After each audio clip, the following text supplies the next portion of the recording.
Rajamahendravaram city నియోజకవర్గం పరిధిలోని 40వ డివిజన్లో టీడీపీ నుంచి వైసీపీలోకి చేరికల కార్యక్రమాన్ని పోలీసులే అడ్డుకోవడం దారుణమని మాజీ ఎంపీ వైసీపీ జాతీయ అధికార ప్రతినిధి సిటీ నియోజకవర్గ ఇన్ఛార్జ్ మార్గాని భరత్రాం తీవ్ర ఆగ్రహం వ్యక్తం చేశారు.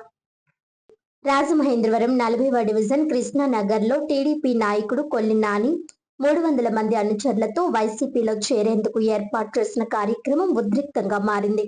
మాజీ ఎంపీ మార్గాని భరత్రాం ఆధ్వర్యంలో కార్యక్రమం నిర్వహించేందుకు ప్రయత్నించగా పోలీసులు అడ్డుకోవడంతో తోపులాట చోటు చేసుకుంది.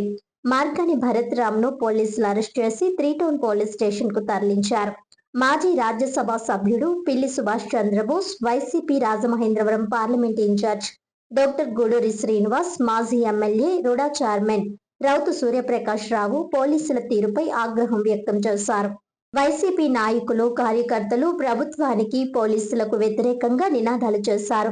పోలీసులు ప్రజాస్వామ్యబద్ధంగా జరుగుతున్న చేరికల కార్యక్రమాన్ని అడ్డుకున్నారని మార్గాని భరత్రాం ఆరోపించారు.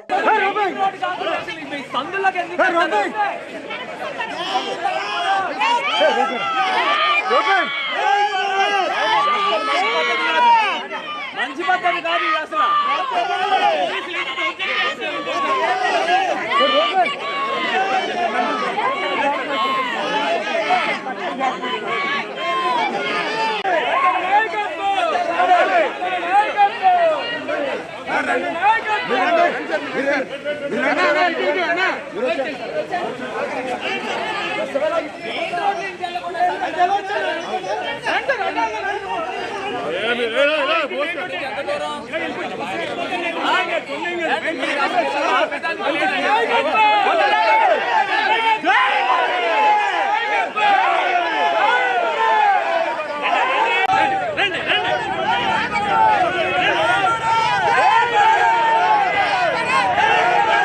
ఉన్న పరిస్థితులు లేవు. ఎంత దౌర్జన్యం, ఎంత దారుణం బహుశా ఏ ప్రభుత్వంలో కూడా ఉండరు. అసలు పోలీసులు కాకి చొక్కాలు తీసేసి తెలుగుదేశం చొక్కాలు వేసుకోండి. ఇవాళ తెలుగుదేశం పార్టీ నుంచి కొంతమంది నాయకులు వైఎస్ఆర్ కాంగ్రెస్ పార్టీలో జాయిన్ అవుతూ ఉంటే ఇవాళ పేకలు నొక్కుతూ ఉన్నారు, నడువు నొక్కుతూ ఉన్నారు. ఎంత అన్యాయంగా,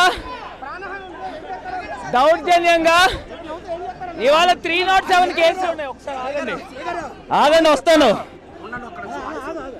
307 కేసులున్న తెలుగుదేశం గోండాల్ని ఇగోండి, ఈ కుర్రోడు ఏంటి కళ్ళుగా కూడా అయినారా? ఈ కుర్రోడ్ని ఎత్తు కుర్రోడ్ని పైకెత్తు, జాయిన్ చేయనివ్వకుండా అడ్డుతున్నారు. ఇది మంచి పద్ధతి కాదు. ఇంత దుర్మార్గం ఇప్పటిదాకా ఎక్కడా కూడా చూడలే. మరి ఈ పరిస్థితుల్లో అసలు ఏంటండి ఇది? 307 కేసులు ఉన్న వాళ్ళు 10 మంది ఉన్నారు తెలుగుదేశం నుంచి. వాళ్ళ నుంచి ప్రాణహాని ఉందని డే 1 నుంచి చెప్తున్నా. ఇప్పటిదాకా ఏమన్నా అసలు నాకు అర్థం కావట్లా. వీళ్ళందరూ మీ ఆఫీస్ పిలిపించి కార్యక్రమాలు చేయమంటున్నారు. ఆఫీస్ పిలిపించి కార్యక్రమాలు ఏంటండి? ఎంత అన్యాయం ఎక్కడైనా ఉంటుందా? ఎంత దారుణం.